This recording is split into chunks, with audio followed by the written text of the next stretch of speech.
Hi అండి. మీరు బాగున్నారా? నేను చాలా బాగున్నానండి. ఈరోజు ఇంకా చాలా చాలా బాగున్నాను. ఎందుకో చెప్పమంటారా? మన 100కి సబ్స్క్రైబర్స్ అయ్యారండి. అందుకని. కానీ మీరెవరో నాకు తెలీదు.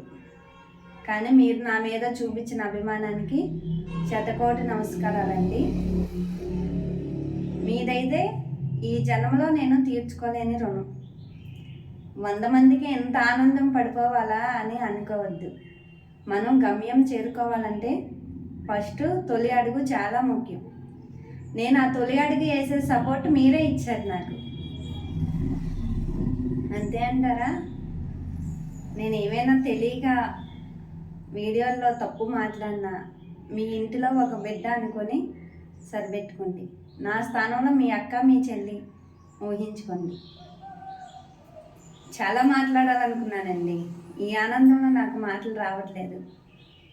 కానీ నేను ఒక్కదాన్ని ఉన్నప్పుడు ఆలోచించుకునేదాన్ని.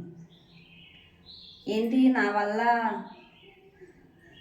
నేనేమీ చేయలేను, నాకు ఒక గుర్తింపు అంటూ ఉండాలి కదండి. కానీ ఇప్పుడు నాకు ఈ గుర్తింపు అన్నది మీరు ఇచ్చారు. ఈ రుణం అయితే మీ రుణం అయితే నేను అసలు ఈ జన్మలో తీర్చుకోలేనండి. చాలా చాలా ధన్యవాదాలు మీకు. మీలోని నాకన్నా చిన్న ఉండొచ్చు, పెద్ద ఉండొచ్చు వయసులో. చిన్నవాళ్ళకి నమస్కారం పెట్టకూడదు కాబట్టి మీ మంచి మనసుకండి, మీ మంచి మనసుకి నమస్కారం పెడుతున్నాను. మీరు ఎలాగే నాకు తోడుగా ఉండి, నాకు సపోర్ట్గా ఉండి నన్ను ముందుకు నడిపించండి. చాలా థ్యాంక్స్ అండి. ఈ జన్మలో తీర్చుకోలేని రుణం మీది. 100 మందికే ఇలా ఇంతలా మాట్లాడాలా అని అనుకోవచ్చు మీరు. కాకపోతే నా మనసులో హ్యాపీనెస్ అన్నది అసలు అది నేను మాటల్లో చెప్పలేకపోతున్నాను.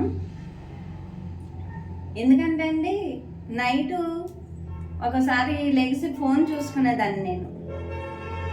100 మంది సబ్స్క్రైబర్స్ ఎప్పుడు అవుతారా అని. అసలు ఆ టైం ఈ టైం అని కాదు, నిద్రలోంచి లేచి ఫోన్ చూసుకునే రోజులు కూడా ఉన్నాయండి. అన్నం తినేప్పుడు కూడా ఎన్నిసార్లు ఫోన్ చూసుకునేదాన్ని. ఈ వీడియోల్లోని నేను ఇప్పటి వరకు పెట్టిన వీడియోల్లో ఏమైనా తెలిసి తెలియక తప్పు ఉన్నా మీ ఇంటి బిడ్డ అనుకొని సరిపెట్టుకోండి.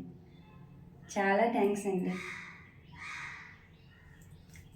మీరు మనం నమ్ముకున్న దైవం మన తోడు ఎప్పుడు ఉండి మిమ్మల్ని ముందుకు నడిపించాలని, మీరు చేసే ప్రతి పనుల్లో మీకు సాయం ఉండాలని, మీకు ఒక తోడబుట్టిన మనిషిగా నేనైతే కోరుకుంటున్నాను.